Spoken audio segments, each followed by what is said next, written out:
Hi വേഴ്സ്, welcome back to card അറിവ്. ഇന്ന് എല്ലാവരും കേട്ടൊരു വാർത്തയായിരിക്കും നമ്മുടെ മിറ്റ്സുബിഷി ഇന്ത്യയിലേക്ക് വരാൻ പോകുന്നുള്ളത്. അപ്പോൾ തന്നെ നമ്മുടെ എല്ലാവരുടെയും മനസ്സിലേക്ക് വന്നത് പെജീറോയും ലാൻസറും ഔട്ട്ലാൻഡറൊക്കെ ആയിരിക്കും. ആ ഒരു പഴയ കാലം, നമ്മുടെ ആ ഒരു പെജീറോയും ലാൻസറൊക്കെ റോഡ് ഭരിച്ചിരുന്ന ആ ഒരു കാലവും ആ ഒരു ലാൻസറിൻ്റെ പെർഫോമൻസ് ഒക്കെ ആയിരിക്കും നമ്മുടെ എല്ലാവരുടെയും മനസ്സിലേക്ക് വരുന്നത്. പക്ഷേ അത്ര അങ്ങോട്ട് ചിന്തിച്ചു കൂട്ടാൻ വരട്ടെ, ശരിക്കും നടന്നേക്കുന്നുണ്ടെന്ന് ചോദിക്കുകയാണെങ്കിൽ നമ്മുടെ മിറ്റ്സുബിഷി നമ്മുടെ ഇന്ത്യയുള്ള TVS വെഹിക്കിൾ മൊബിലിറ്റി എന്ന് പറഞ്ഞ ആ ഒരു കമ്പനിയുടെ 32% സ്റ്റേക്സ് വാങ്ങിച്ചേക്കാണ്.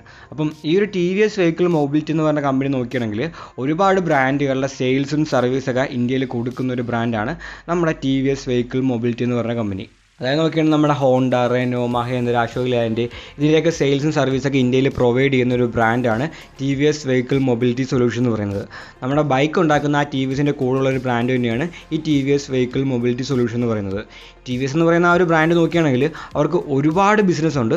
അതിൽപ്പെട്ടൊരു ബിസിനസ്സാണ് ഇത്. അതായത് പണ്ടത്തെ നമ്മുടെ മഹേന്ദ്രയുടെ ഫസ്റ്റ് ചോയ്സ് ഒക്കെ ഉണ്ട്, അതൊക്കെ ഇപ്പോൾ TVS ആണ് ഓൺ ചെയ്യുന്നത്.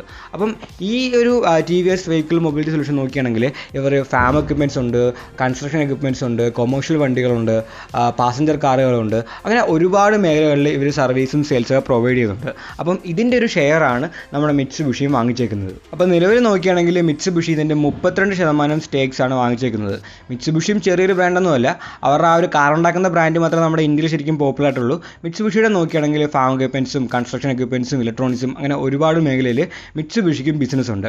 അപ്പം ഇത് രണ്ടും കൂടെയാണ് ഇപ്പോൾ ആ ഒരു പാർട്ട്ണർഷിപ്പിൽ വന്നേക്കുന്നത്. അപ്പോൾ ആ ഒരു മിറ്റ്സുബിഷി ഇങ്ങോട്ട് വന്നേക്കുന്നത് അവരുടെ വണ്ടികൾ ഇന്ത്യയിൽ വിൽക്കാൻ വേണ്ടിയല്ല. അവരുടെ വണ്ടികൾ ഇന്ത്യയിൽ വരുമോ ഇതിനെക്കുറിച്ചും പ്രത്യേകിച്ചൊന്നും പറയുന്നില്ല. വരാൻ ഒരുപാട് ചാൻസ് ഉണ്ട്, ചാൻസ് വളരെയധികം കൂടുതലാണ്, അങ്ങനെ മാത്രമേ പറയുന്നുള്ളൂ. ഇപ്പോൾ ഈ ഒരു പാർട്ണർഷിപ്പ് നോക്കിയാണെങ്കിൽ ഇവർക്ക് ഒരുപാട് വേറെ ബിസിനസ് ഉണ്ട്. അതായത് സെയിൽസും സർവീസൊക്കെ പ്രൊവൈഡ് ചെയ്യാൻ പറ്റുന്നുണ്ട്, പിന്നെ ഇൻഷുറൻസ് പ്രൊവൈഡ് ചെയ്യാൻ പറ്റുന്നുണ്ട്, പിന്നെ കൺസ്ട്രക്ഷൻ എക്യുപ്മെൻറ്റ്സ്, ഫാം എക്യുപ്മെൻറ്റ്സ്, അതേപോലുള്ള ഒരുപാട് മേഖലകളിൽ ഇവർ ആ ഒരു ബിസിനസ് ഫോക്കസ് ചെയ്യുന്നുണ്ട്. അപ്പം അതിൽപ്പെട്ടൊരു കാര്യം മാത്രമാണ് മിറ്റ്സുബിഷിയുടെ കാറുകൾ ഇന്ത്യയിലേക്ക് കൊണ്ടുവരുന്നു എന്നുള്ളത്.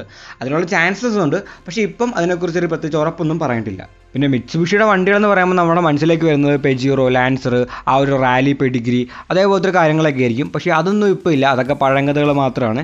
ഇപ്പം മിറ്റ്സുബിഷി എന്ന് പറഞ്ഞ ബ്രാൻഡ് നോക്കുകയാണെങ്കിൽ ഗ്ലോബൽ തന്നെ ശരിക്കും ഡൗൺ ആയി നിൽക്കുകയാണ്. അവരുടെ മോഡലുകളൊക്കെ അത്രയ്ക്ക് അങ്ങോട്ട് വിറ്റ് പോകണമെന്നില്ല, അതിൻ്റെ ആ ഒരു പഴയ ആ ഒരു പ്രതാപം എല്ലാം പോയേക്കാണ്.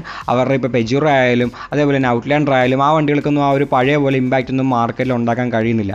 അമേരിക്കൻ മാർക്കറ്റിൽ നോക്കുകയാണെങ്കിൽ സെയിലൊക്കെ നല്ലപോലെ തന്നെ കുറവാണ്, മൊത്തത്തിൽ ഡൗൺ ആണ് അവരുടെ എല്ലാ വണ്ടികളും.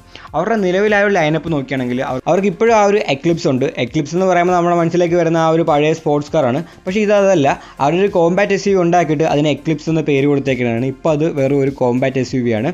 അത് നോക്കിയാൽ അതിൻ്റെ പ്ലഗ്-ഇൻ ഹൈബ്രിഡ് മോഡലും ഗ്യാസോലിൻ മോഡലും അവൈലബിൾ ആണ്. പിന്നെ എക്സ്പാൻഡർ ഉണ്ട്, എക്സ്പാൻഡർ എന്ന് പറഞ്ഞൊരു MPV ഉണ്ട്, എക്സ്പാൻഡറും ഉണ്ട്, എക്സ്പാൻഡർ ക്രോസും ഉണ്ട്. പിന്നെ നമ്മുടെ പഴയ ഔട്ട്ലാൻഡർ ഉണ്ട്, അതിപ്പോൾ ഒരു SUV ആണ്. ഔട്ട്ലാൻഡറിൻ്റെയും പ്ലഗ്-ഇൻ ഹൈബ്രിഡ് മോഡലും ഗ്യാസോലിൻ മോഡലും, പിന്നെ ഔട്ട്ലാൻഡർ സ്പോർട്ട് എന്ന് പറഞ്ഞ് അതിൻ്റെ ഒരു കോമ്പാറ്റ് വേർഷനും ഉണ്ട്. പിന്നെ നോക്കുകയാണെങ്കിൽ ട്രൈറ്റൺ L200 എന്ന് പറഞ്ഞ ഒരു പിക്കപ്പ് ട്രക്ക് ഉണ്ട്. അത് പണ്ട് മൂലം ഉണ്ടായിരുന്നതാണ് ആ ഒരു L200. ആ പിക്കപ്പ് ട്രക്ക് ഇപ്പോഴും അവർക്കുണ്ട്. പിന്നെ നമ്മുടെ പെജീറോ സ്പോർട്ട് ഉണ്ട്. പെജീറോ സ്പോർട്ട് നോക്കിയാണെങ്കിൽ ഇപ്പോഴും ആ ഒരു ലാഡർ ഫ്രെയിമൊക്കെ ഉള്ള ആ ഒരു പ്രോപ്പർ SUV തന്നെയാണ്. പക്ഷേ അധികം സെയിലൊന്നുമില്ല, എങ്കിലും പെജീറോ സ്പോർട്ട് അവർക്ക് ഇപ്പോഴും ഉണ്ട്. പിന്നെ മിറാജ് എന്ന് പറഞ്ഞാൽ ചെറിയൊരു കോമ്പാറ്റ് കാർ അവർക്കുണ്ട്. അതിൻ്റെ ആ ഒരു സെഡാൻ വേർഷനും അമേരിക്കൻ മാർക്കറ്റിലൊക്കെ അവൈലബിൾ ആണ്. ഡെലിക്ക എന്ന് പറഞ്ഞാൽ ഒരു MPV ഉണ്ട്, പിന്നെ EKX, EK വാഗൺ എന്നൊക്കെ പറഞ്ഞ വണ്ടിയുണ്ട്, പിന്നെ കുറേ കെ കാർസും ഉണ്ട്. നമ്മൾ ഇത്രയും പറഞ്ഞ വണ്ടിയെല്ലാം ജാപ്പനീസ് മാർക്കറ്റിലുള്ള വണ്ടിയാണ്. ജാപ്പനീസ് മാർക്കറ്റിൽ മാത്രമേ അവർക്ക് ഇത്രയും വലിയൊരു ലൈനപ്പ് ഉള്ളൂ. അമേരിക്കൻ മാർക്കറ്റിൽ, യൂറോപ്യൻ മാർക്കറ്റിൽ നോക്കുകയാണെങ്കിൽ കുറച്ച് വണ്ടികൾ മാത്രമേ അവർ വിൽക്കുന്നുള്ളൂ. അപ്പം ജാപ്പനീസ് മാർക്കറ്റിൽ കുറച്ച് കെ കാർസും ഉണ്ട്. അത് നോക്കുകയാണെങ്കിൽ ഡെലിക്ക മിനി ഉണ്ട്, EK സ്പേസ് എന്ന് പറഞ്ഞവരുണ്ട്, പിന്നെ EK സ്പേസിൻ്റെ തന്നെ ഒരു EV വേർഷൻ ഉണ്ട്, പിന്നെ മിനി ക്യാബ് എന്ന് പറഞ്ഞ ഒരു EV ഉണ്ട്. ഇങ്ങനെ കുറച്ച് കെ കാർസ് അവർക്കുണ്ട്. അപ്പം ബാക്കിയുള്ള മാർക്കറ്റിൽ അവർക്ക് ശരിക്കും മോഡൽ ലൈനപ്പ് കുറവാണ്. പല മാർക്കറ്റുകളിലും അവരുടെ പെജീറോയും പിക്കപ്പും മാത്രമേ കിട്ടുന്നുള്ളൂ. അമേരിക്കയിലും നല്ലപോലെ സെയിലും കാര്യങ്ങളൊക്കെ കുറവാണ്. അപ്പം ഈ ഒരു അവസ്ഥയിലാണ് മിറ്റ്സുബിഷി ഇപ്പോൾ ഇരിക്കുന്നത്. അല്ലാണ്ട് നമ്മൾ വിചാരിച്ച പോലെ ആ ഒരു പഴയ മിറ്റ്സുബിഷി അല്ല ഇപ്പോൾ. ഈ ഒരു വീഡിയോ ഇഷ്ടപ്പെട്ടെങ്കിൽ ലൈക്ക് ചെയ്യുക, നിങ്ങളുടെ അഭിപ്രായങ്ങൾ കമൻറ്റുകളായി രേഖപ്പെടുത്തുക. ഇനി ഇതേപോലത്തെ വീഡിയോകൾ കാണാൻ ദയവായി ചാനൽ സബ്സ്ക്രൈബ് ചെയ്യുക, ആ ബെല്ലൈക്കൻ കൂടി എനേബിൾ ചെയ്യുക. പുതിയൊരു വീഡിയോയുമായി ഉടനെ കാണാം.